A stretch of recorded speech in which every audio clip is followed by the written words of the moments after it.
네, 지금 헤드라인 보신 대로 고점에 대한 부담 때문에 살짝 쉬어갔다라는 헤드라인으로 좀 평가를 해주고 있는데요. 최현재 전문가와 함께 조금 더 깊이 있게 얘기 나눠보겠습니다. 어서 네, 오세요. 안녕하십니까. 네, 뭐 쉬더라도 살짝 쉬어가는 정도, 당분간은 조정 없을 거다라고 얘기해 주셨잖아요. 그런 선상에서 좀 해석을 해주신 것 같아요, 전문가님. 네, 일단은 뭐 쉬어가더라도 뭐 일단은 조정은 어느 정도 나올 거랑 다들 알고 있었고 네. S&P 500 같은 경우 어제 9거래일 만에 이제 하락한 거니까 제가 조정이 오더라도 조금 뭐 단기적인 조정이니까 너무 걱정하지 말자 그렇게 말씀드렸던 걸로 알고 네. 있습니다. 어제 다우 같은 경우 0.3% 하락했고 S&P 500도 0.35% 하락했습니다. 나스닥은 0.6% 하락했고요. 뭐 필라델피아 반도체 지수는 어제 약보합 기록했습니다. 어제 이제 테슬라가 이제 12% 하락을 했는데 지금 월스트리트 저널에서는 지금 테슬라 주주들은 지금 머스크처럼 지금 주식을 매도해야 된다 이렇게 얘기를 하고 있습니다. 지금 테슬라 같은 경우는 장기 저금리의 가장 큰 수혜주이고 지금 현재 지금 많은 생산량을 생산을 하지 못하기 때문에 차 한 대당 지금 뭐 주식 가격으로 이렇게 환산해 보면 차 한 대당 가격이 약 뭐 130만 달러로 이제 평가하는 것이다 이렇게 얘기를 하고 있습니다. 어제 아마존은 2.5% 상승했는데 어제 아마존의 상승은 아마 이제 리비안의 이제 IPO가 이제 상장이 얼마 안 앞두고 이제 그 강세를 보인 것으로 보고 있습니다. 버진 갤러틱은 어제 5% 상승했고 어제 반도체 장비 주식인 어플라이드 머티리얼즈는 2.2% 상승, 램 리서치도 2.1% 상승했습니다. 마이크론 테크놀로지도 1%대의 상승을 기록했고요. 그다음에 요즘 최근에 이제 그 인프라 관련 법안이 통과되면서 전기차 충전 관련 주식이 급등을 했는데 어제 이제 좀 차익 매물이 좀 나왔죠. 어제 EV고는 10%대의 상승을 기록했는데 음봉이 나왔고 블링크는 어제 10.4% 하락, 차지포인트 홀딩스는 6.5% 하락했습니다. 어제 로블록스가 42% 폭등을 했는데 매출이 급증했다는 실적 발표로 폭등을 했습니다. 그리고 어제 GE 같은 경우에는 이제 세 개사로 분할을 하기로 했는데 항공, 헬스케어, 그다음에 에너지사로 분할하기로 했습니다. 주가는 2.7% 상승했습니다. 지금 이번에 세 개사 분할하면서 이제 그동안에 길게 오랫동안 이제 구조조정을 해왔는데 이제 구조조정이 마무리된 것으로 이제 보고 있습니다. 어제 이제 페이팔 같은 경우에 10.5% 급락했습니다. 지금 3분기 매출과 지금 가이던스 하향 때문인데요. 결국에는 어제 이제 CS증권에서는 뭐 이런 전망치들을 이제 반영해서 목표 주가를 하향 조정했습니다. 315달러에서 280달러로 하향 조정했고요. CT에서도 역시 350달러에서 300달러로 하향 조정했습니다. 하지만 CS증권 같은 경우에는 향후 5년간은 실적 전망은 낙관한다. 뭐 투자 의견은 아웃퍼폼을 유지했습니다. 어제 AMD는 이제 소폭 하락을 했는데 0.8% 정도 하락을 했는데 서스케나 증권에서는 이제 메타와 제휴가 이제 데이터 센터 서버 사업의 이제 성장을 도울 것이다 이렇게 얘기하고 있습니다. 목표 주가는 145달러에서 175달러로 상향 조정했습니다. 팔란티어 테크놀로지는 어제 이제 9.3% 하락을 했는데 실적 발표를 했는데 매출이 컨센을 이제 하회했죠. 그 영향으로 보입니다. 그리고 이제 우리가 이제 수소 트럭 만드는 니콜라라고 있는데 뭐 작년에 한때 잠시 테슬라와 같이 좀 주식 가격이 좀 많이 좀 올랐었죠. 그때 하나에서도 투자를 했었고. 네. 근데 이제 어제 웨더부시 증권에서는 20년 9월에 주가가 이제 뭐 폭락을 했지만은 이제 신뢰도를 점점 회복해 나가고 있다 이렇게 얘기하면서 목표 주가는 10달러에서 15달러로 상향했고 투자 의견은 중립을 유지했습니다. 어제 파이퍼 샌들러 증권에서는 지금 최근에 이제 연일 필라델피아 반도체 지수가 이제 강세를 보이고 있는데 앞으로도 추가적인 상승 여력이 있다 이렇게 얘기를 하고 있습니다. 특히 그 중에서 엔비디아와 브로드컴을 주목하자 이렇게 얘기를 하고 있습니다. 어제 이제 경제 지표가 발표됐는데 10월 PPI가 0.6으로 발표됐습니다. 시장 예상치도 0.6이었고 전달에는 0.5%였습니다. 하지만 YOY로는 8.6% 큰 폭의 상승을 기록했습니다. 어제 이제 식품하고 에너지 부분을 제외한 근원 PPI는 0.4%를 기록했는데요. 시장은 0.5%, 그다음에 9월 증가율 같은 경우 0.1%였는데 그거보다 급등을 했습니다. 지금 어제 이제 뭐 또 모건 스탠리에서는 현재 이제 주식 시장 같은 경우에는 지금 좀 버블이다. 지금 저금리 환경으로 이렇게 버블이 만들어지고 있다. 지금 버블의 붕괴 위험성이 크다. 그렇게 얘기를 하고 있습니다.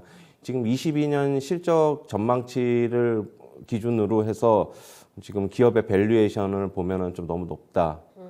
지금 현재 과매수 상태다. 이렇게 얘기를 하고 있습니다. 아까 이건 말씀을 드렸고, 이제 연준에서 이제 아까도 얘기했듯이, 중국 부동산 리스크가 이제 미국 금융 시스템에 위험이 될 수도 있다 경고하고 있습니다. 알겠습니다. 지금 마지막에 말씀해주신 부분을 저희가 앞에서는 계속 반복해서 얘기를 합니다만은 2달 만에 입장이 선회가 됐잖아요. 무엇 때문에 이렇게 의견이 좀 바뀌었을까가 좀 궁금하거든요. 사실 요즘 헝다역이 저희 많이 안 하지 않습니까? 네. 예. 지금 뭐 일단은 헝다 같은 경우는 달러 표시 채권이 없어가지고 네. 일단은 그냥 좀 넘어가는 것으로 보였는데, 일단은 어떤 중국 쪽에 만약에 이제 지금 현재 제가 생각하기로는 네네. 뭐 지금 일단은 부동산에 너무 이제 치우쳐 있다 보니까 아무래도 중국 쪽에서 이제 부동산 쪽에 이제 구조 조정을 하려고 하는데 헝다가 이제 뭐 부동산 2위인데 부동산 재벌로는 뭐 물론 1위 같은 경우에는 제가 뭐 어딘지는 확실히 잘 모르겠는데 만약에 네네. 뭐 1위 같은 경우에도 어떤 부동산 구조 조정으로 인해서 어떤 위험이 되면은 만약에 헝다 같은 사태가 일어나면은 전체적인 이제 뭐 중국 쪽의 영향이 결국에는 글로벌 금융 시스템에 뭐 전가될 수도 있다 이런 우려가 지금 있는 것으로 지금 보고 있습니다. 네, 그동안에 전문가님께서도 제가 이 질문을 드릴 때마다 선을 조금 그어주셨잖아요. 네. 너무 확대 해석을 할 만한 상황은 아니다. 연준의 뷰가 바뀌었는데 전문가님은 동의하시는지 아니면 여전하게 그렇게 좀 보세요? 큰 문제 일단은 아니다? 지금 이런 얘기가 나온 게 일단은 뭐 조금 지금 그동안에는 뭐 제가 선을 그었던 거는 뭐 그게 맞죠. 지금 그걸로 인해서 뭐 전혀 영향이 없이 지금 넘어갔죠, 주식시장 뭐 순수하게. 넘어왔으니까 예. 일단은 조금 주식시장 전체적으로도 지금 너무 높은 위치에 와 있고 어떻게 보면은 조금 경고의 사인인 것으로도 좀 보고 있습니다. 지금 전체적으로 보면은 조금 중국 쪽에서 리스크가 좀 확대될 수 있다 그런 좀 위험이 좀 잠재되어 있는 것으로 보이는데 앞으로 좀 어떤 얘기가 나올지는 뭐 숨어 있는 뭐가 좀 튀어나올지는 좀 지켜봐야 될 것으로 보고 네. 있습니다. 대도시에서도 보니까 공실률이 굉장히 많다라는 뉴스를 제가 많이 봤거든요. 지금 중국의 부동산 상황이 그렇게 좋게 돌아가는 것 같지는 않아가지고 비단 뭐 헝다를 뭐 꼭 집어서 얘기하는 건 아니고 중국에서 이번에 부동산 버블 붕괴를 발표할 수도 있다라는 일각의 시각도 조금 있더라고요. 만약에 현실화된다면 굉장히 큰 충격이 있을까요, 시장에? 네. 아까도 얘기했듯이 네. 결국에 이제 부동산 구조 조정 때문인데요.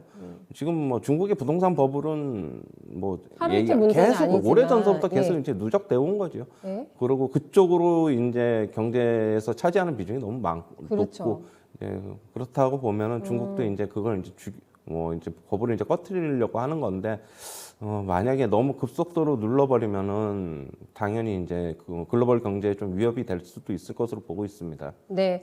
어쨌든 요거 주시를 해야 되긴 할 것 같긴 합니다. 요게 뭐 지금 도미노식으로 이제 뭐 디폴트 사태가 선언이 된다고 한다면은 사태가 또 급작스럽게 안 좋아질 수가 있기 때문에 경계감 가져야 될 만한 뉴스로 저희도 우리 시장에서도 체크 반드시 조금 필요할 것 같고요.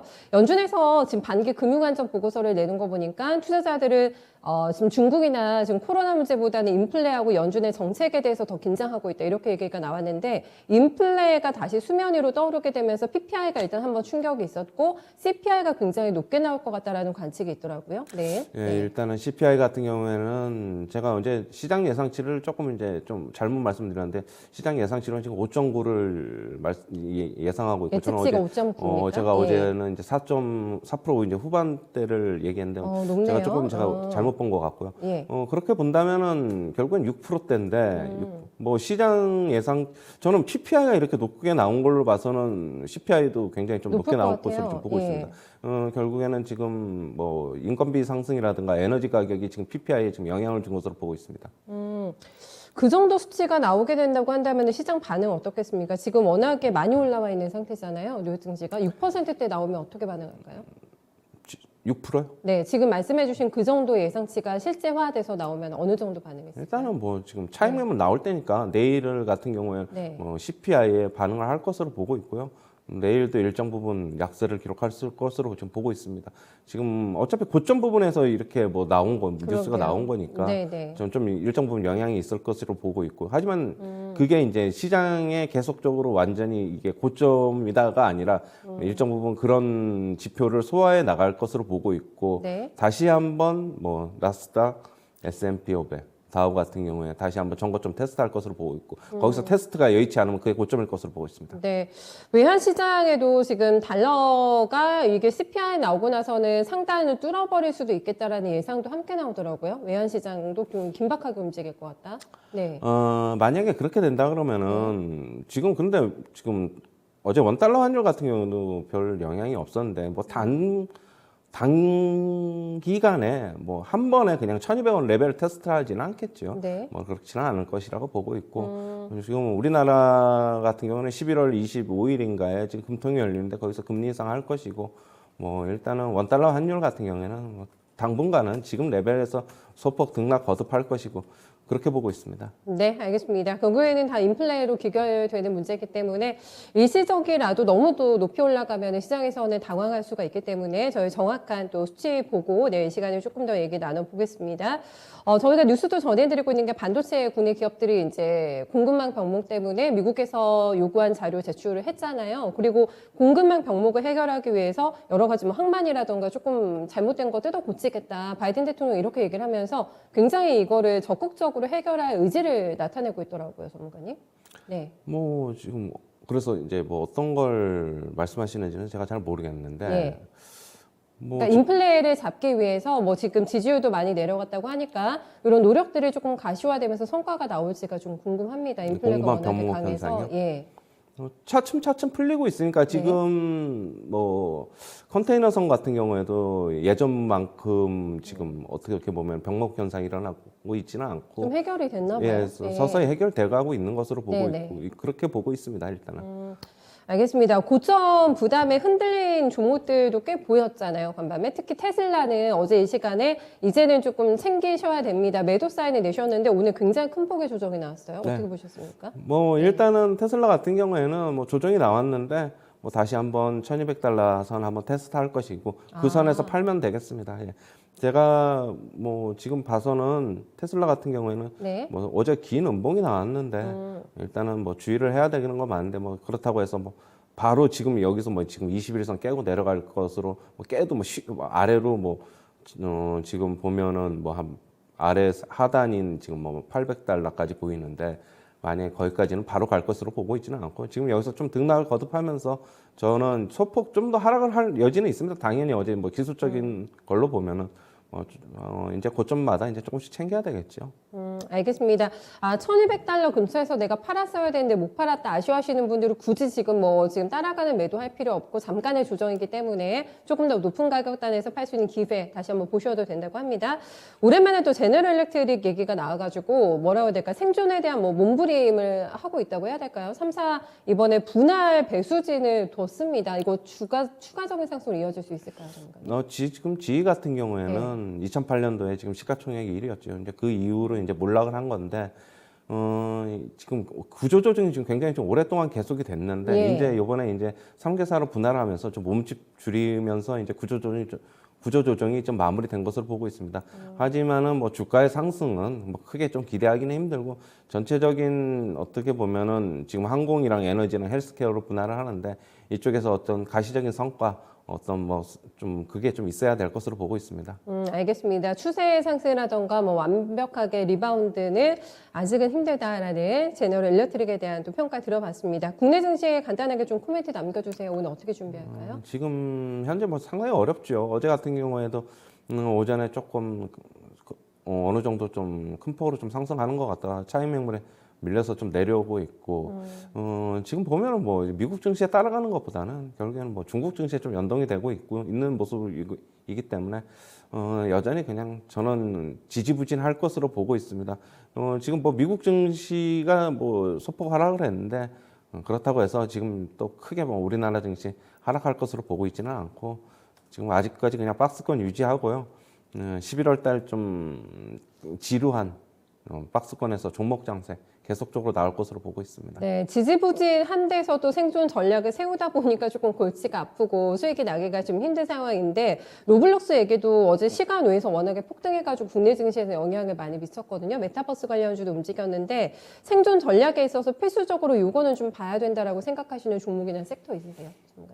지금 뭐 이렇게 현재 시장에서 강세를 보이고 있는 종목은 업종 같은 경우에는 뭐 메타버스 종목이라든가 뭐 게임 관련 쪽이라든가 그다음에 뭐 2차 전지 소재 쪽이 에코프로비엠이 실적이 좋게 나오면서 뭐 나머지 종목들도 좀 따라가고 어제 같은 경우 첨보 같은 경우에도 뭐 첨보는 좀 전액 쪽이니까 예. 어떻게 보면 양극재하고는 좀 상관이 없기 때문에 첨보 같은 경우는 워낙 또 영업이익률이 뭐 에코프로비엠보다 훨씬 더 좋고 LFP 배터리 많이 채택하면 또 좋은 거잖아요. 네, 첨보는. 지금 일정 부분 더 마켓 시어가 좀 확대될 것이라는 뭐 그렇겠죠. 보고서도 나오고 있고 네. 첨보는 원래 좀 좋은 주식이었고 이제 LNF의 이제 실적 발표를 좀 기다려야 되는데 네. LNF 같은 경우에는 지금 MSCI 지수에 이제 이번에 좀 편입될 것으로 좀 보고 있는데 11월 12일 발표죠. 네.